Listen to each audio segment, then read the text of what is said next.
중년에 이르면 인간관계도 정리가 필요합니다. 젊을 땐 좋은 사람이고 싶어서 마음에 안 들어도 참았고 상처받고도 또 그 사람과의 관계를 붙잡았죠. 하지만 이제는 물어야 합니다. 이 관계 내 삶에 도움이 되는가?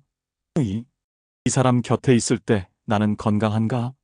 오늘은 중년에 꼭 손절해야 할 사람 유형 10가지를 이야기해 보려 합니다. 이건 단순히 싫은 사람 끊자는 얘기가 아닙니다. 당신의 평온과 존엄을 지키기 위해 반드시 필요한 정리의 기술입니다. 1. 내 기쁨에 찬물을 끼얹는 사람. 그게 뭐 대단하다고? 그 나이에 그런 걸 해서 뭐 해? 그런 말을 들으면 괜히 내가 우습게 느껴지죠. 더 큰 문제는요. 그 말 한마디에 내가 좋아하던 것조차 시들해진다는 겁니다. 45세 이미자 씨 이야기입니다.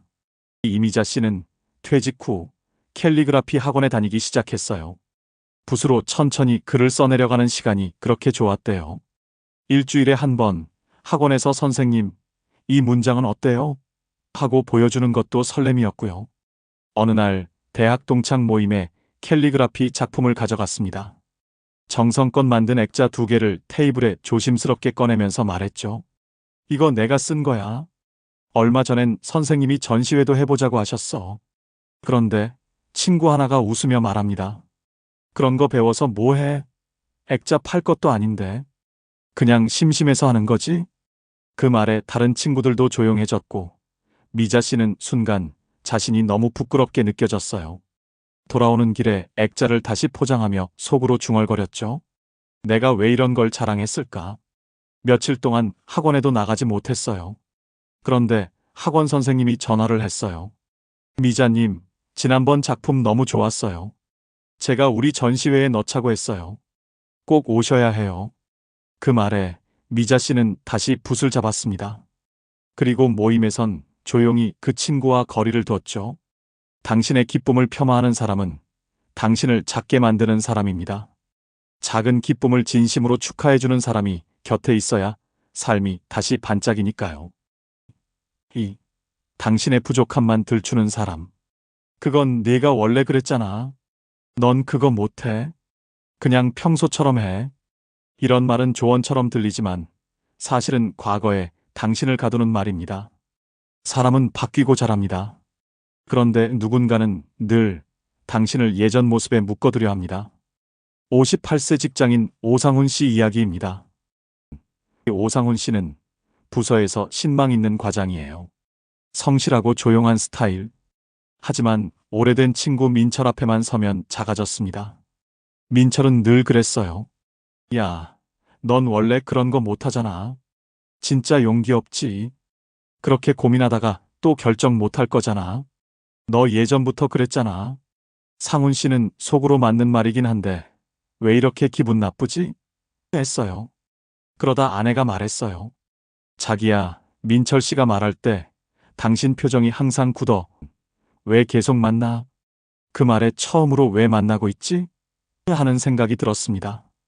그날 이후 상훈 씨는 민철의 연락을 피했습니다.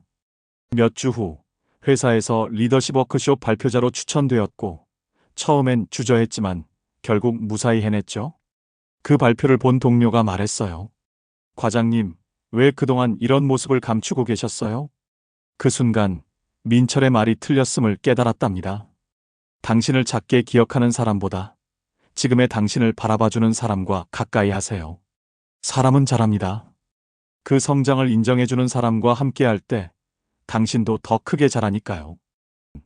3. 자기 얘기만 하는 사람. 누군가와 대화한다고 느꼈는데 돌아보면 상대의 일기장을 통째로 듣고만 있던 경우 있으시죠? 52세 주부 한선영 씨 이야기입니다. 선영 씨는 10년 지기 친구 은희와 매주 정기적으로 만나 커피를 마셔요. 하지만 어느 날 남편과의 갈등으로 많이 힘든 시기를 겪었고 은희에게 조심스레 털어놨죠. 요즘 잠도 못 자. 남편이랑 말도 안 하고 지낸 지 꽤 됐어. 그런데 은희는 말끝을 끊고 이렇게 말합니다. 아이구야, 너도 그러냐? 우리 남편은 말이야. 그리고는 자기 얘기를 40분 동안 이어갑니다.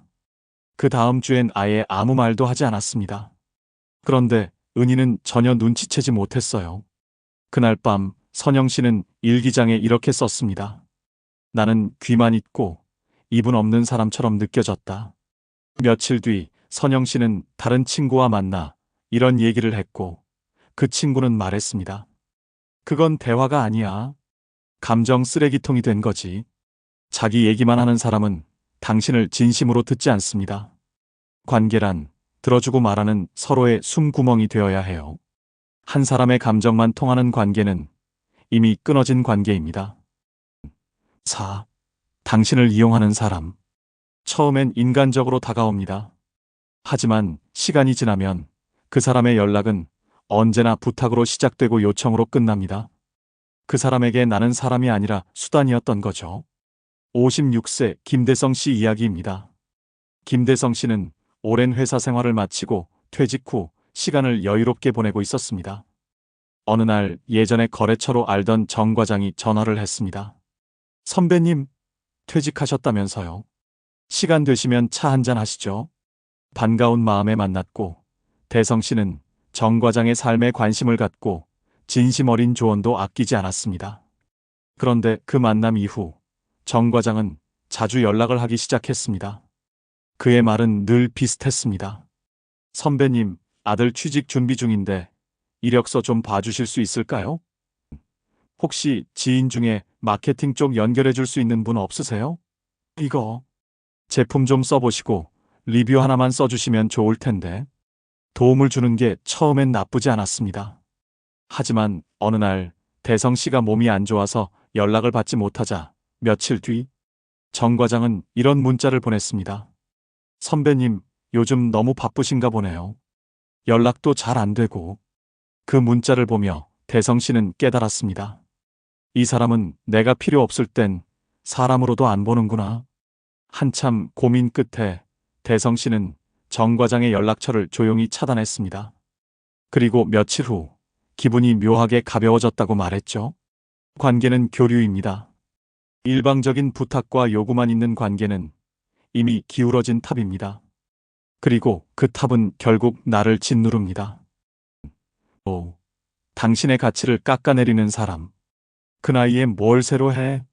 이제는 조용히 살아야지. 이런 말, 겉으론 걱정 같지만 사실은 당신의 가능성의 한계를 긋는 말입니다. 무엇보다도 무서운 건 그런 말을 반복해서 듣다 보면 스스로도 자기 가능성을 의심하게 된다는 것이죠. 59세의 이화자 씨 이야기입니다. 화자 씨는 몇 년 전부터 손뜨개를 시작했어요. 처음엔 TV 보면서 소일 삼아 하던 거였지만 지인들이 하나둘 예쁘다. 이거 어디서 샀냐고 칭찬하면서 조금씩 자신감이 생겼죠. 그래서 화자 씨는 조심스럽게 온라인 마켓을 하나 열기로 결심했습니다. 그 소식을 가족 단체방에 공유했더니 여동생이 말합니다. 언니, 요즘 누가 그런 거 사? 나이 들면 그냥 쉬는 게 최고야. 괜히 힘 빼지 마. 몇 개 팔겠다고 뭐. 그 말 한마디에 화자 씨는 한참을 로그인도 못했습니다. 내가 너무 설레발 쳤나? 이 나이엔 내가 뭘 할 수 있을까? 자신이 한껏 들떴던 마음이 민망하게 느껴졌죠. 하지만 그때 며느리가 말했습니다. 어머니 수세미는 진짜 최고예요. 저 친구들한테도 자랑했어요. 한번 올려보세요. 꼭 팔릴 거예요. 그 말에 화자 씨는 다시 온라인 마켓에 접속했고 첫날 주문이 3건 들어왔습니다. 지금은 매달 40만 원 정도 수익을 꾸준히 내며 소소한 행복을 느낍니다. 그리고 그 여동생? 이제는 마켓 링크조차 보내지 않게 되었죠. 나의 가능성을 조롱하거나 무시하는 사람, 그건 충고가 아니라 차단입니다. 당신의 속도와 시도를 응원해주는 단 한 사람만 있어도 그 관계는 충분히 삶을 앞으로 밀어줍니다. 6. 뒤에서는 딴 말을 하는 사람. 당신 앞에서는 웃습니다. 언니 너무 좋아요. 하지만 당신이 자리를 뜨면 말합니다. 걔 원래 그런 스타일이야. 좀 잘난 척하잖아. 겉과 속이 다른 사람. 그게 가장 깊은 배신입니다. 53세 강민정 씨 이야기입니다. 민정 씨는 봉사활동 모임에서 H라는 사람과 유난히 잘 지냈습니다. 취미도 비슷하고 말도 잘 통하고 사람들 앞에선 둘이 단짝 소리까지 들었죠. H는 종종 민정 씨에게 털어놨어요. 남편 얘기, 아이 걱정, 속상한 일들. 민정 씨도 그만큼 마음을 열었습니다. 그러던 어느 날, 다른 지인 K와 커피를 마시다가 이런 얘기를 듣게 됩니다. H가 민정 언니 얘기 좀 안 좋게 하더라. 뭐 잘난 척 많다나? 예전부터 남들 앞에선 다정한 척하면서 은근히 뒤에서 얘기 돌린다고. 그 말을 듣는 순간 민정 씨는 심장이 철렁 내려앉는 기분이었습니다. 설마 그럴 리가 없지. 그렇게 스스로를 다독였지만 돌아보니 이상한 기억들이 하나둘 떠올랐습니다. H가 내 말에 미묘하게 반응이 달랐던 순간들, 다른 사람들 앞에서 나를 은근히 가볍게 웃음거리로 만들던 장면들. 결국 민정 씨는 H와 조용히 거리를 두었습니다. 그녀는 말합니다. 친구는 내 편이라는 착각. 난 그냥 그 사람의 얘깃거리였나 봐요. 진짜 관계는 당신이 없는 자리에서도 당신을 지켜주는 사람입니다. 당신의 진심을 가볍게 말거리 삼는 사람은 절대 친구가 아닙니다. 7. 당신을 과거에 가두는 사람. 사람은 시간이 지나면 변합니다. 그런데 유독 예전의 당신만 기억하며 지금의 당신을 인정하지 않는 사람이 있죠. 그들은 말합니다. 넌 원래 그랬잖아. 옛날 생각 안 나? 마치 그 시절 실수가 영원한 낙인처럼 말이죠. 60세 정대호 씨 이야기입니다. 정대호 씨는 과거 친구들과 함께 사업을 하다 실패한 적이 있습니다. 그때 꽤 큰 손해를 받고 오랫동안 마음의 상처로 남아 있었죠. 그 일 이후 그는 조용히 자영업을 다시 시작했고 작지만 안정적인 카페를 10년 넘게 운영 중입니다. 하지만 여전히 그를 괴롭히는 건 동창 모임에서 반복되는 과거 이야기였습니다. 야, 대호 옛날에 사업 말아먹은 거 알지? 그때 우리 다 같이 멘붕이었잖아. 농담처럼 들리지만 정작 대호 씨는 그 말이 나올 때마다 심장이 철렁하고 얼굴이 굳어졌습니다. 처음엔 웃고 넘겼지만 모임에서 돌아오는 길은 늘 무거웠죠. 그 모임에 나가지 않기로 마음먹은 건 친구가 또 이런 말을 했을 때였습니다. 넌 그때 진짜 무모했어. 지금도 보면 좀 위험한 성격이야. 대호 씨는 속으로 생각했습니다. 나는 그때에서 멈춰 있지 않은데 왜 이 사람들은 나를 거기 묶어두는 거지? 그 이후 그는 동창 모임 대신 작은 독서 모임에 나가기 시작했습니다. 그곳에서는 누구도 과거를 묻지 않았고 오직 지금의 대호 씨에 집중했습니다. 그리고 말했습니다. 지금 내 삶이 더 조용하고 단단해진 건 과거가 아니라 현재를 인정해주는 사람들 덕분입니다. 사람은 실수도 하고 실패도 합니다.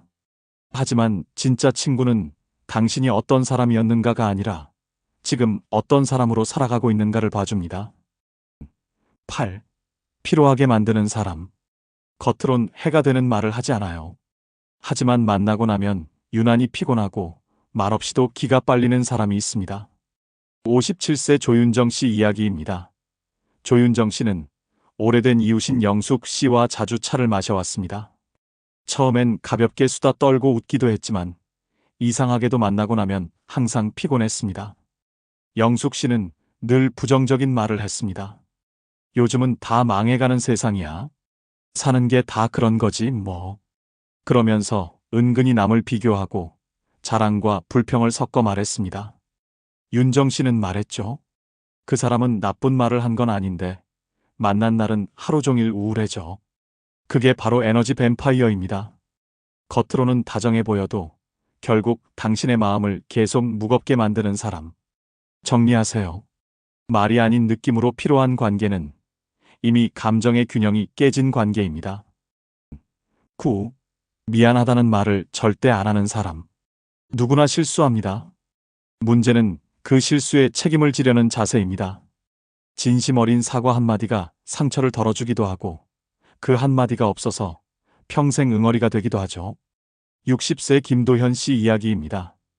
김도현 씨는 오랜 친구와 부동산 공동 투자에 관여했다가 손해를 봤습니다. 그 친구는 당시 정보를 잘못 전달했고 결과적으로 도현 씨는 큰 돈을 잃었죠. 그런데 친구는 말했습니다. 그건 네가 결정한 거잖아. 난 그냥 얘기만 한 거고. 단 한 번도 미안하다는 말을 하지 않았습니다. 그 뒤에도 그는 늘 자신은 책임 없다고 했고, 도현 씨는 점점 더 화가 쌓였죠. 그제서야 깨달았습니다. 그 친구는 항상 잘못을 남의 탓만해 평생 안 변하겠지. 진짜 친구는 실수를 하더라도 책임을 느끼는 사람입니다. 말 한마디로 상처가 치유되기도 하고 그 한마디가 없으면 평생 응어리가 남습니다. 10. 당신의 경계를 무시하는 사람. 중년 이후의 인간관계는 무엇보다 서로의 선을 존중하는 것이 중요합니다. 그런데 그 선을 아무렇지 않게 넘는 사람들이 있죠. 50세 박정자 씨 이야기입니다. 박정자 씨는 늘 시간 약속을 철저히 지키는 편입니다. 그런데 친구 경숙 씨는 매번 약속에 30분씩 늦습니다. 처음엔 바쁘겠거니 했지만 나중엔 일부러 느긋하게 나가도 여전히 자리를 비워둬야 했죠. 그러던 어느 날 박정자 씨가 조심스레 말했습니다. 경숙아, 우리 약속 시간 조금만 더 지켜줬으면 좋겠어. 그러자 경숙 씨는 웃으며 말했습니다. 야, 그렇게 예민하게 굴지 마. 그 정도 가지고 뭘 그래? 박정자 씨는 속으로 생각했습니다. 아, 이 친구는 내 불편함엔 관심이 없구나. 경계를 무시한다는 건 그 사람의 내면을 무시하는 것과 같습니다. 작은 무시는 결국 관계 전체를 병들게 만듭니다. 손절은 무서운 말처럼 들리지만 사실은 자신을 지키는 가장 따뜻한 선택입니다.